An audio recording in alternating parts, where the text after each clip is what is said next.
Durante unas horas, las horas en las que la luz es más verde, generamos unas cantidades enormes de electricidad, saliva, violencia y temblores. Estás escuchando Radio Primavera Sound, proudly presented by Cupra.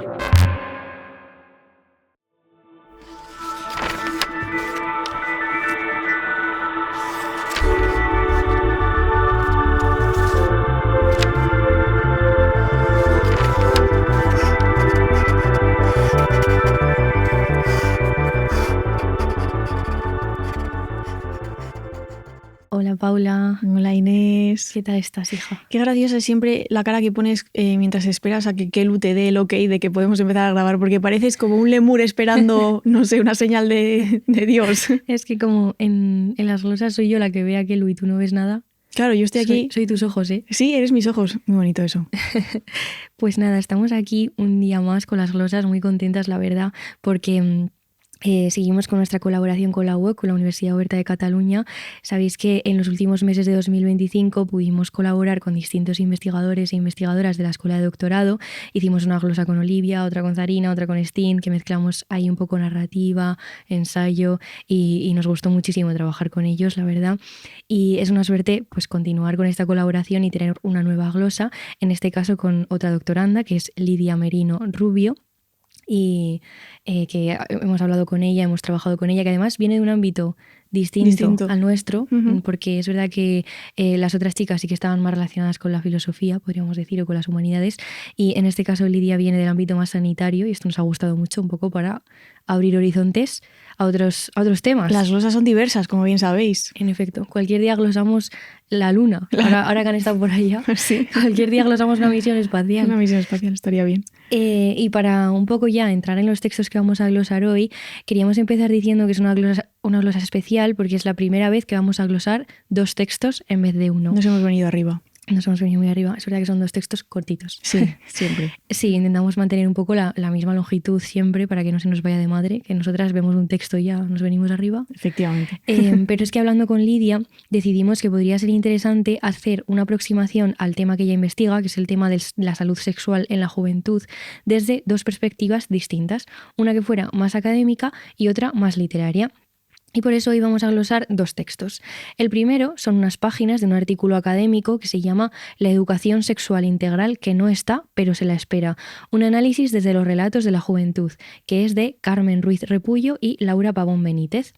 Y por otro lado, el segundo texto es el relato El traje del astronauta de Marina Bellocchi, que es un relato erótico que forma parte del libro Amor húmedo, esta colección tan chula de Con tinta me tienes, que tienen ¿no? La H, amor, y luego los numeritos. Un numerito como al cuadrado, en este caso es el número 5, que es húmedo, y ambos textos, ambos trocitos de los textos, ¿no? Los tenéis colgados, ya sabéis, en nuestro apartado de las glosas de nuestra web, de punzadas.com, ahí ya sabéis que ponemos los PDFs, podéis elegir si lo leéis antes y después, ahí cada uno ya pues se gestiona con las glosas. Se gestiona, efectivamente. Sí. Los glosers, cada uno de su padre y de su madre. Sí, pero que sepáis que lo tenéis todo ahí. Tenéis, de hecho, todas las glosas que ya hemos hecho, por ahí vais viendo cada texto, ¿no? A cada audio que le corresponde. Y vamos a empezar ya introduciendo ambos textos para que veáis un poco qué es lo que dice cada uno. Y empezando por el artículo académico, se trata de una investigación cualitativa sobre educación sexual en la juventud. Y nos pareció muy interesante que incluye testimonios de personas jóvenes que hablan de su experiencia en este tema. Y esto nos ha interesado, como decía, particularmente, ¿no? Porque siempre está muy bien escuchar a las personas en primera persona, valga sí. La redundancia. ¿Redundancia lo he dicho bien esta vez? Sí. Avanzando, ¿eh? Sí. Y creemos que el texto nos va a dar un poco un contexto para entender cómo está la situación actual con respecto a la educación sexual en España, qué consecuencias tiene, qué carencias hay, qué relatos se construyen los chavales sobre este tema y si hay disonancias o, por ejemplo, pues temas que vemos que se repiten en las diferentes entrevistas. Sí. Y el otro texto, que es el relato de Bellocchi, El traje del astronauta, es un cuento erótico que nos puede dar pie a pensar el tema de la sexualidad desde un punto de vista distinto al del artículo académico. Como ha dicho antes Inés, y por recordarlo, está incluido en el libro de Amor húmedo, que nos gusta mucho esta colección de Con tinta, porque cada libro se centra en un aspecto muy concreto relacionado con el amor, Hay uno sobre los celos, sobre los ex, otro sobre amor bollo, amor trans, y es una colección súper interesante, seguro que muchas la conocéis. Queríamos agradecer a Con Tinta Me Tienes, que es eso, la editorial que publica el texto de Beloki, que por cierto, Beloki es una de las directoras de Con Tinta, o sea que doble ilusión. Ya sabéis que siempre agradecemos a las editoriales que se animan a cedernos los PDFs para que podáis leer los textos.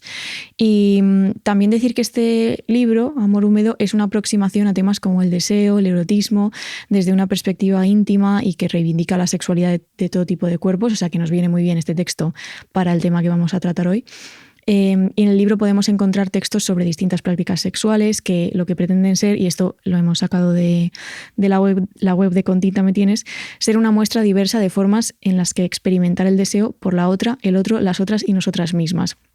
Así que ahora lo que queríamos hacer para empezar a entrar en materia con ambos textos es escuchar la voz de Lidia Merino, que es la persona que nos ha propuesto todo esto, y para que ella misma explique un poco y plantee algunas preguntas que pueden surgir a partir de todo esto. ¿Qué es la sexualidad? La definición de la OMS explicita su multidimensionalidad, incluyendo, entre otros, el sexo, la identidad de género o el placer. También implicita su carácter subjetivo, ya que está influida por la interacción de múltiples factores, como los psicológicos, sociales y políticos. ¿Qué es para ti la sexualidad? Les hice esta pregunta a 2 jóvenes de mi entorno, y a pesar de usar palabras distintas, ambos destacan tanto su componente individual como compartido a través de las relaciones con las personas, e incluyen aspectos sensoriales como los abrazos o miradas. Además, coinciden en que no les ha resultado fácil definirla, y aún menos hacerlo de forma breve. ¿Cómo aprendemos sobre sexualidad? O mejor dicho, lo que sabemos sobre sexualidad, ¿cómo lo hemos aprendido? ¿Cuánto de lo que sabemos, de lo que pensamos o de cómo actuamos lo hemos aprendido de forma consciente y cuánto de forma inconsciente? Quizás a través de series, de películas. ¿Cuánto y qué hemos aprendido por omisión, por silencio? Y por último, ¿qué es lo que has aprendido sobre sexualidad que ha marcado un antes y un después en tu vida? Claro, vemos aquí en este audio de Lidia que la sexualidad es un tema amplio, complicado de definir y que está ligado además a muchos factores que tienen que ver con el ámbito de socialización, la cultura, ¿no? Con los valores, con muchísimas cosas. Y de hecho nos plantea ella un montón de preguntas, que esto siempre nos gusta a nosotras, hacer de repente... Lanzar preguntas, sí. Muchas preguntas que surgen en torno a este tema, ¿no? ¿De dónde sale aquello que sabemos? Si deberíamos cuestionarnos los canales de información que tenemos o incluso esos ámbitos que están más bien marcados por la ausencia de información o por el silencio. Y para abordar alguna de estas preguntas que plantea Lidia, vamos ya a meternos en materia en estos 2 textos que ella misma nos ha propuesto. Sí, queríamos empezar por el artículo, que nos interesa mucho porque es un artículo súper actual de finales de 2025. A mí me choca cada vez que veo cosas de 2025 porque pienso que seguimos allí. Es verdad. Y digo, madre mía, esto se ha hecho ayer. Y lo que vamos a glosar son concretamente las últimas páginas del artículo, es decir, los resultados de la investigación y de todas estas entrevistas que las investigadoras hacen a los jóvenes preguntando por sexualidad. El resto del artículo explica la metodología y la muestra, que es algo que es importante evidentemente en la investigación, pero aquí nos interesan más los resultados. Y este artículo, como decíamos, incluye voces de los jóvenes de manera muy directa y es interesante ver no solo el mensaje que ellos dan, sino cómo lo expresan, que luego lo analizaremos más en profundidad. Lidia Merino nos contaba que pocas veces escuchamos directamente a las personas implicadas en un tema para ver realmente qué es lo que quieren o qué necesitan o qué opinan, y evidentemente pues en el ámbito de la sexualidad tener esta información de primera mano es súper clave. Las preguntas que les hacen a los jóvenes en este artículo sobre salud sexual y sexualidad están divididas en muchísimas temáticas. No vamos a poder glosar todas porque, como bien sabéis, las glosas son una cosa cortita.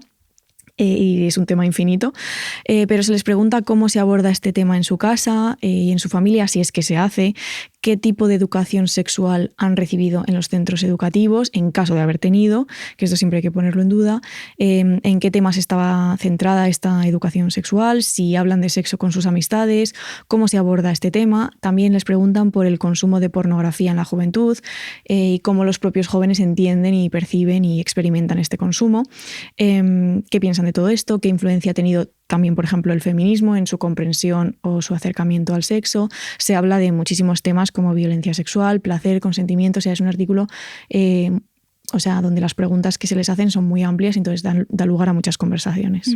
Claro, porque además la muestra de personas también es muy diversa, que eso Claro, está muy bien porque sí. te da una amplitud a las preguntas que planteas. Sí, cuando hablamos de jóvenes, o sea, igual hay gente de 27 años, o sea, no son solo chavales de instituto. Sí, además hay diferentes marcadores. Me gustó mucho que ponía ámbito urbano-rural, por ejemplo, como... Sí, para distinguir, como, claro, sí, muy ámbito de importante, distinción. sí.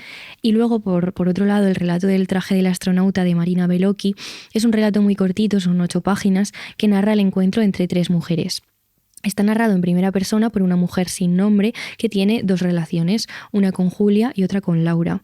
Y el cuento narra justamente este momento en que las 3 se encuentran, las 3 quedan, ¿no? Y Laura y Julia no se conocen y a lo largo de las horas que pasan juntas vemos la atracción que comparten las 3, el asomo de miedo o incluso celos por parte de la narradora, el encuentro sexual que tienen todas ellas y la noche que pasan juntas. Y es muy interesante que es un cuento que pone el foco en la mirada, ¿no? Porque la narradora mira todo el rato cómo sus 2 novias interactúan. Y es una situación con muchas capas, con una carga emocional fuerte para las 3, donde suceden muchas cosas por debajo de la superficie. Ahí, con respecto a la mirada, al inicio del relato queríamos glosar una parte, una pequeña cita, que dice: «Vosotras nos disteis cuenta, pero yo os estaba mirando los pies. Desde los pies subía por vuestras piernas hasta la cadera. Balanceabais los brazos, os tocabais tímidamente, os rozabais para subrayar alguna frase de lo que decíais». Vemos aquí cómo se incide mucho en los gestos, las miradas que se dan entre Laura y Julia. Y es que el placer está presente desde el principio y tenemos una narradora que está excitada a través de esta mirada cuando mira a Laura y a Julia. Y es un relato explícito, comentábamos, ¿no? Porque aparece el lenguaje como follar, correrse, clítoris, penetración, dildo, palabras que quizá todavía hoy cuando las leemos nos pueden chocar, nos asustan, pero de repente dices, uy, ¿no? Sí. Pero sin embargo comentábamos esta mañana nosotras que podría serlo más, ¿no? Sí, podría ser incluso más explícito. O sea, sí, que también hay un poco preguntarnos qué consideramos explícito, ¿no? Claro. Estaría bien, que es una cosa que retomaremos más adelante en esta glosa. Y el propio título, El traje del astronauta, hace referencia a una metáfora que utiliza la narradora para hablar del miedo y el vértigo que le provoca ver esa atracción que siente ella y también la atracción que hay entre sus 2 novias, ¿no? Y el relato fluye todo el rato entre ese miedo y esa incertidumbre y a la vez las ganas de estar las 3 juntas. Sí. Ahora queríamos tirar del hilo de estos 2 textos y meternos en algunos temas que nos parecen más interesantes y sobre todo ponerlos a dialogar, porque un poco lo difícil para nosotras de esta glosa a la hora de prepararla ha sido ver cómo encajar, ¿no?, ambos textos y cómo dialogan con los temas que proponen y también los enfoques distintos que tienen, pero también es lo más interesante, claro. Sí, justo decía que estaba pensando que es una oportunidad, ¿no? Que Lidia, al elegir estos 2 textos tan diferentes, como que pones en diálogo 2 tipos de, no sé si de narración, sí, de acercamientos. De acercamiento, de género, al aproximarte a un tema común que son muy diferentes y que normalmente, por desgracia, quizá no interactúan tanto. No se leen de manera conjunta. El primer tema que hemos decidido abordar es el tema del lenguaje, porque en ambos textos vemos formas opuestas, pero a la vez complementarias de acercarse a la sexualidad, y esto tiene mucho que ver en cómo se narra y cómo se transmite todo esto. En el relato de Bellocchi, el lenguaje se abandona para dar paso a una mirada erótica que tiene mucho que ver con el placer y con el disfrute. Hay varias frases que van en esta línea. Por ejemplo, no me acuerdo de nada de lo que decíais. O sea, de repente la narradora que está viendo cómo Laura y Julia interactúan no nos cuenta qué era lo que estaban conversando, sino más bien es esa mirada erótica, bueno, como has explicado tú antes, y excitada de ver a las 2 chicas, ¿no?, interactuar. Se dice, Laura movía las manos como si pudiera tocar las frases que iba diciendo, pero de nuevo no nos dicen cuáles son esas frases porque realmente no importa. Se le marcaban los músculos de los brazos mientras sujetaba las palabras en el aire. Laura agarra el mundo a través del cuerpo. Entonces aquí vemos que el foco del relato está en lo sensorial, en lo corporal y no tanto en estas conversaciones que están teniendo las 3 mujeres. Hay mucha presencia de los gestos, se dice os mirabais y hacíais cosas con los labios, se habla de morbo, se habla de excitación, pero un poco con ese abandono del lenguaje, que evidentemente está ahí porque estamos leyendo un relato, pero no se hace mucho caso a lo que están diciendo las protagonistas porque no es eso lo que importa, ¿no? Y en cambio en el artículo vemos que la clave sí que está en los testimonios, porque es interesante ver cómo algunos jóvenes responden a las preguntas que se les plantean sobre el sexo. Por ejemplo, uno de ellos responde, yo con mi familia en mi vida he hablado de eso. Vemos que algunos jóvenes muestran hasta cierta incapacidad para mencionar el sexo por su nombre, si utilizan pues estos estas pseudopalabras, ¿no? Eso es muy interesante, y en el artículo se explica que la familia, por ejemplo, suele ser una fuente de silencio más que de información cuando se trata de abordar este tema. Otro testimonio dice: yo no lo he hablado nunca con mis padres, o sea, y tengo 27 años y no hablamos de eso. De nuevo, bueno, hay en los testimonios, hay algunos que difieren muchísimo, pero también es interesante ver los patrones que se repiten. Y este mismo testimonio continúa diciendo que sí que había hablado esta chica algunas cosas con su hermana mayor, y lo expresa de la siguiente manera. Dice: me llevo 12 años con ella, entonces sí que me contaba que había conocido a un chaval que había hecho cosas, que no sé qué, que me iba contando poco a poco, ¿no?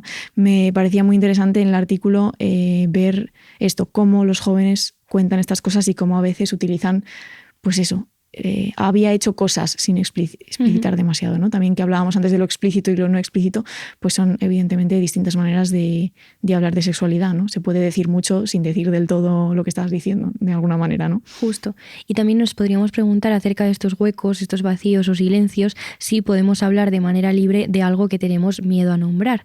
Y es que en el artículo se incide en la importancia de hablar de sexo, sexualidad o salud sexual, y abandonar ese lenguaje y esa práctica de diálogo, o ni siquiera intentarlo, lo que nos conduce irremediablemente es al silencio, ¿no? Y el silencio también no es solo que no se hable, sino que no hay información.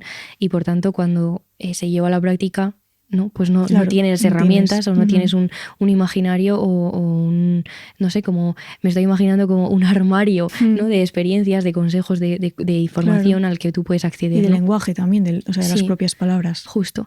Y se dice en el artículo: la sexualidad forma parte del desarrollo integral de las personas. Hablar de estos temas con naturalidad, aunque las familias sientan que no cuentan con una formación específica, es establecer espacios de diálogo y acabar con los silencios, ¿no?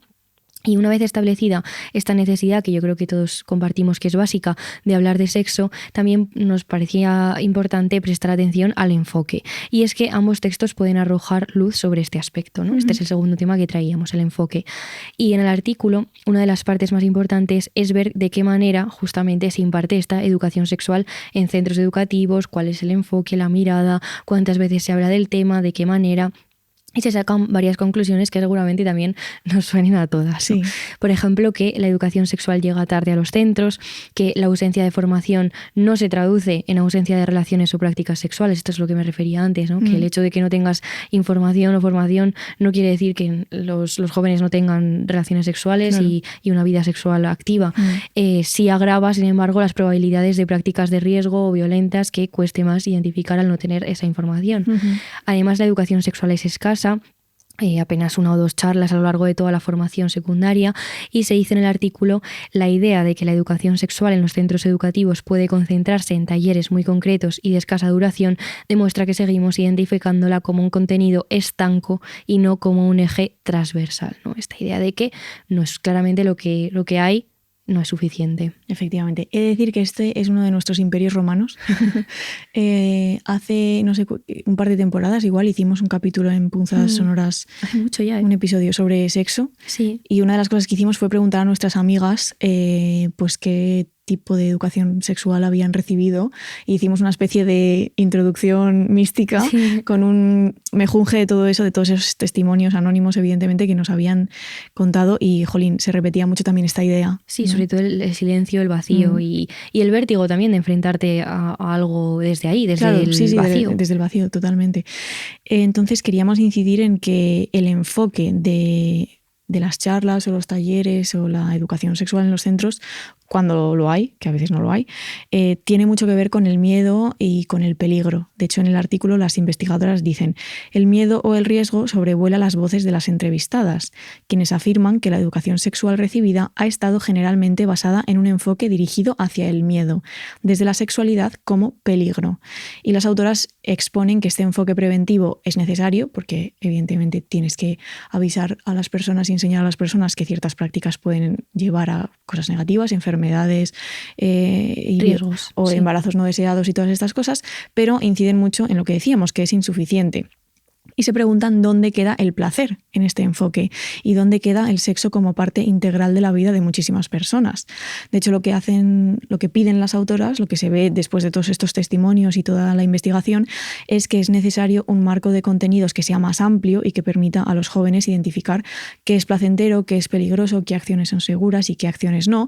Y se habla mucho de una pedagogía del placer, que es algo a lo que quizá no estemos tan acostumbrados por esta educación que todos hemos medio recibido, que estaba efectivamente centrada en los peligros.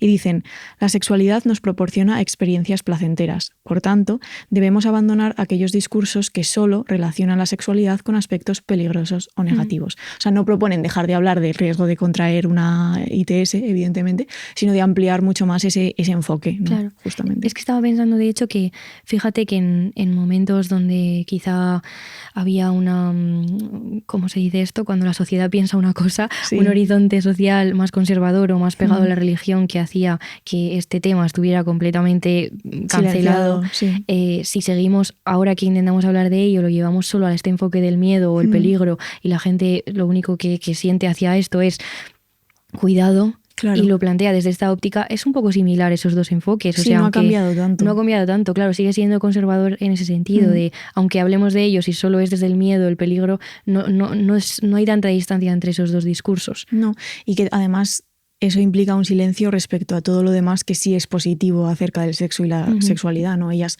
inciden mucho en el tema del placer, que es que no se habla de eso, porque tenemos que encontrar la manera de hacerlo con gente joven, ¿no? Que de hecho, hablando de la manera de hacerlo, justamente nos estábamos preguntando, y también cuando hablamos con Lidia, de qué hacer con todas estas conclusiones, y queríamos traeros una propuesta. Porque, cuando pensamos en cómo aprenden los y las jóvenes sobre sexualidad y salud sexual, pues hay distintas herramientas, evidentemente. Están las charlas, los talleres, las dinámicas. Está también el acceso a la pornografía, porque esto es una fuente de información. ¿Qué tipo de información? Hecho, seguramente la principal. La más sí, utilizada. Esto también se habla en el artículo. No nos ha dado tiempo a meternos demasiado en el tema de la pornografía, pero sí, cuando leáis el artículo veréis que también se habla de ello, si os interesa. Los jóvenes también aprenden sobre sexualidad a través de conversaciones con su entorno, y lo que Lidia se preguntaba, que nos pareció muy interesante en la reunión que tuvimos, es si el relato erótico podría ser una manera de que los jóvenes lean acerca de sexualidad y se planteen preguntas a raíz de estos textos más literarios.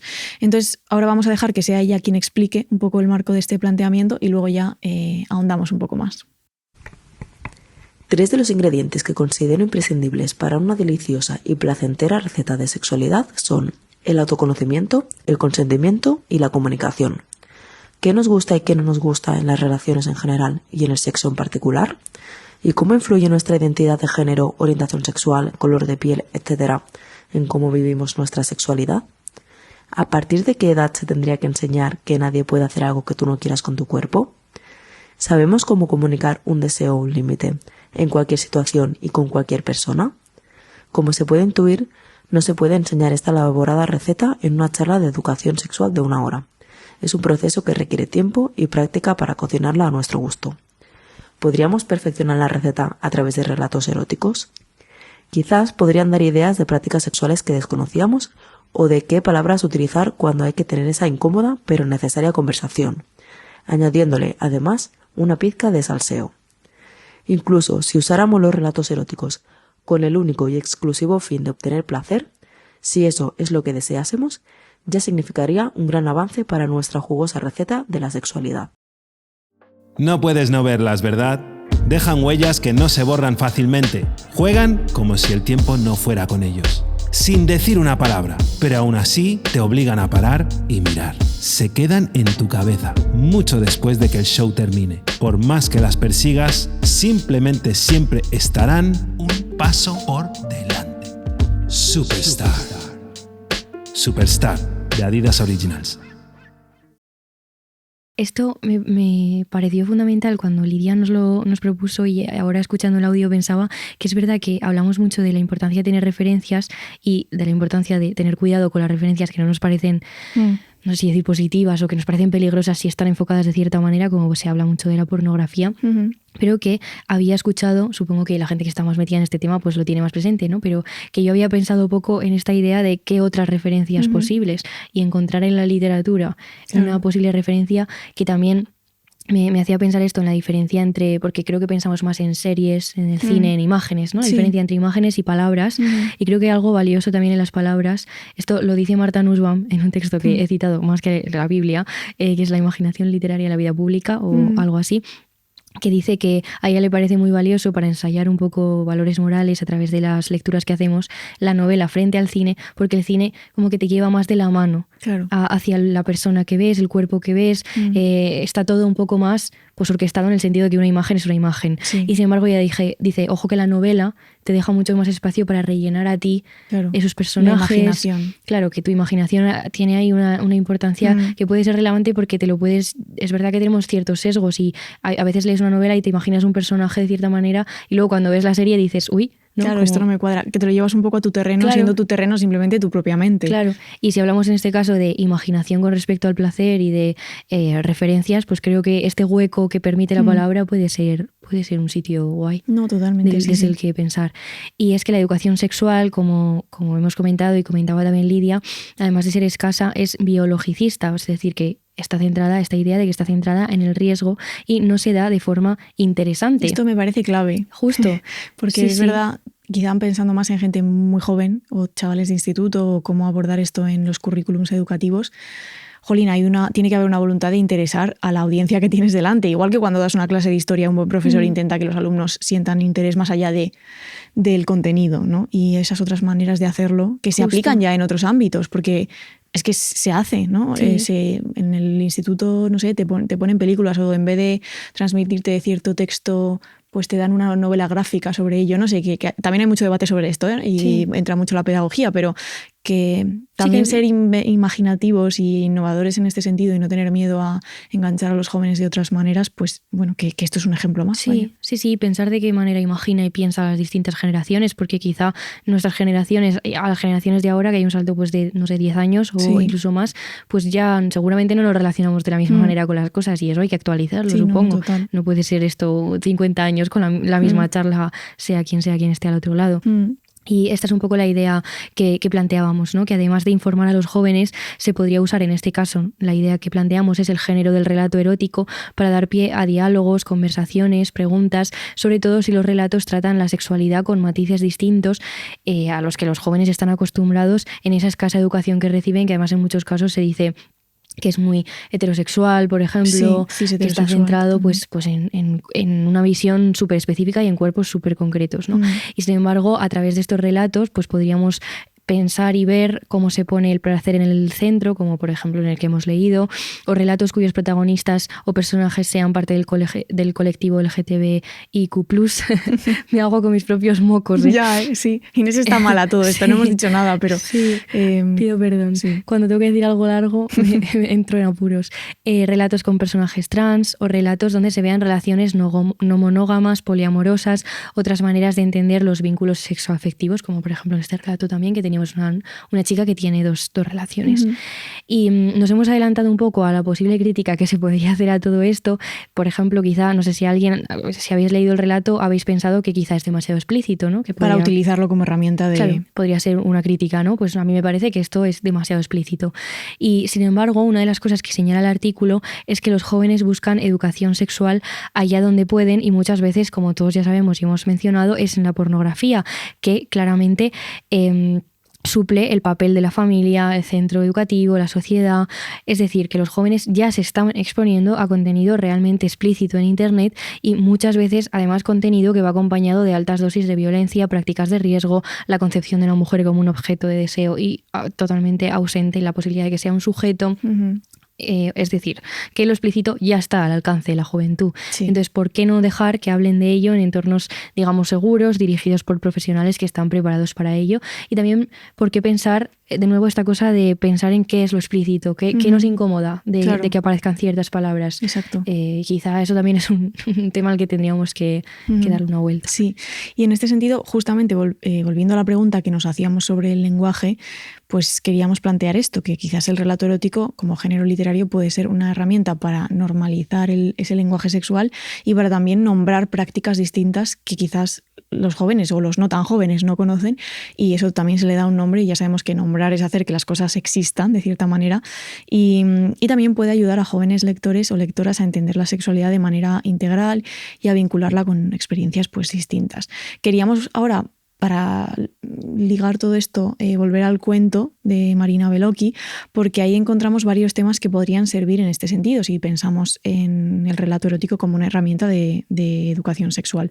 Por ejemplo, en el cuento aparece el tema del miedo, pero no es un miedo enfocado o vinculado, a los riesgos de la práctica sexual, como sí que hemos visto que se da mucho en talleres de educación sexual, sino que habla de las posibles emociones negativas que pueden surgir en torno al sexo o las relaciones, que esto no es algo que haya que obviar, es algo que está ahí, existe, y por tanto lo mejor sería hablar de ello. De hecho, es un miedo súper real y creo que súper honesto, de aunque estés feliz en una situación y disfrutando y excitado, puedes estar inseguro también. Sí, o sea, totalmente.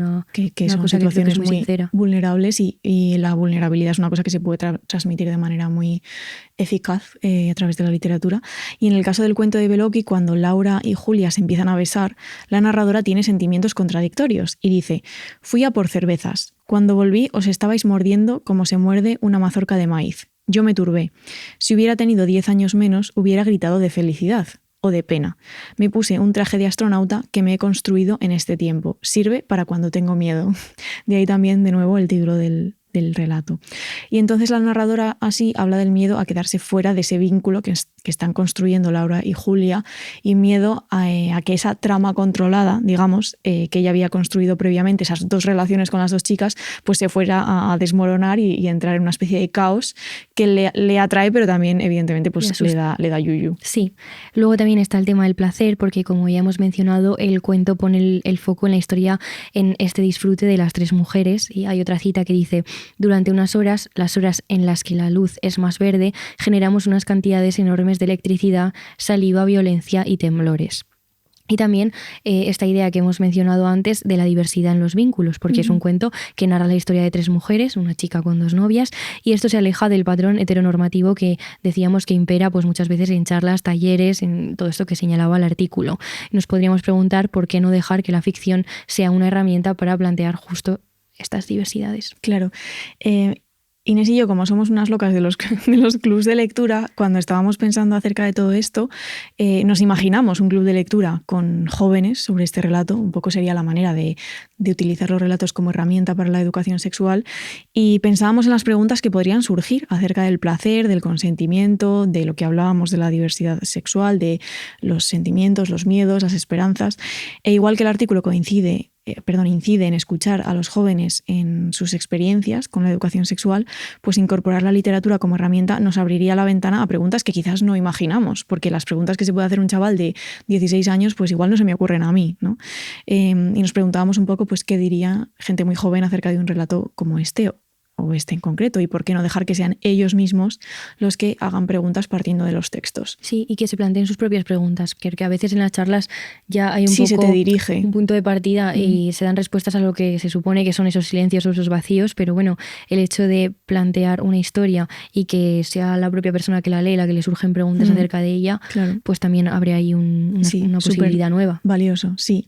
Y para ya terminar, siempre cerramos las glosas con una idea que es ir un poco más allá del texto, y en este caso queríamos recomendar las otras posibilidades que Lidia Merino nos planteó cuando vimos un poco qué glosar con ella, y se mencionó Sex Education, que ya todas y todos conoceréis, esa serie de Netflix, que la verdad que está muy bien en este sentido, y abre horizontes de otras posibilidades que en muchos momentos a mí me parecían utópicas, pero bueno, que está... Ojalá haber visto esta serie, siempre lo decimos, con 17 años. Ojalá. Si tienes 17 años, persona que estás al otro lado, ojalá. Escúchalo. O sea, ponte la serie. Sí. También Lidia nos recomendaba un artículo en la revista Pícara que va precisamente acerca de la serie, que se llama Sex Education, no la verás en las aulas, que es un artículo de Erika Santillán Sánchez, y es una reseña de la serie, y este título de no la verás en las aulas también apunta un poco a esto, ¿no? A que, mira, sería una buena serie para usar de herramienta. Sí, y también nos propuso Lidia el libro Follamos, entre interrogaciones, de Bel Oliz, que es un libro sobre sexualidad con enfoque justo en este punto de vista del placer. Sí, así que os dejamos estas recomendaciones, que en realidad son recomendaciones de Lidia, o sea que sí. canalizamos a Lidia para daros estas recomendaciones, que es la que sabe más sobre este tema. Sí, muchas gracias a Lidia, por cierto, por animarse a participar. Sí, y por esta conversación que hemos tenido juntas, a la UOC, por seguir colaborando con nosotras en estas nuestras queridas glosas académicas, universitarias. Sí, lo pasamos muy bien, la verdad, es muy interesante para nosotras todo esto. Sí, sobre todo eso, lo que decía al principio, de poder haber hablado con una persona que investiga y que está haciendo su tesis en un ámbito que a nosotras nos pilla tan lejano, y también que hace investigación directa, cualitativa, que habla directamente, personas, que nos decía que participa en encuentros que se dan en situaciones de ocio nocturno, no solo en los institutos, sino que nos decía eso, que se plantean, pues no sé si sea dinámicas en discotecas, una mesita o lo que sea, y ahí se plantean, también es otro contexto distinto, muy interesante, en el que de repente abordar ese tema, que además es un contexto en el que ese tema quizás está presente de manera más presente que en otros. Sí, están sucediendo situaciones, por supuesto. Sí, así que muchas gracias a todo el mundo. Muchas gracias, chicas, por escucharnos. Sí, y Paula, lees por favor la cita final para que yo no me ahogue con mis propios... Iba a decir que hemos leído ya un cachito de esto porque es el inicio del cuento de Marina Bellocchi, pero los vamos a volver a leer y vamos a leer un poco más porque nos gusta, bueno, ya que hemos propuesto que los relatos pueden ser una herramienta. Y es que es un comienzo precioso. Sí, así que lo digo.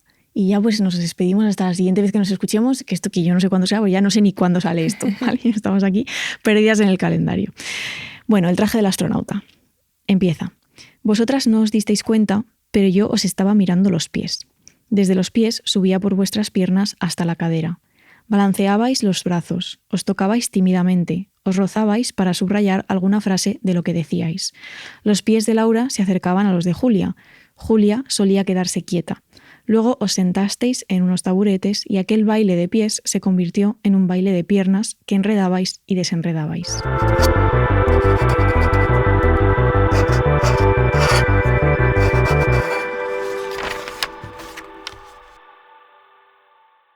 Estás escuchando Radio Primavera Sound, proudly presented by Cupra.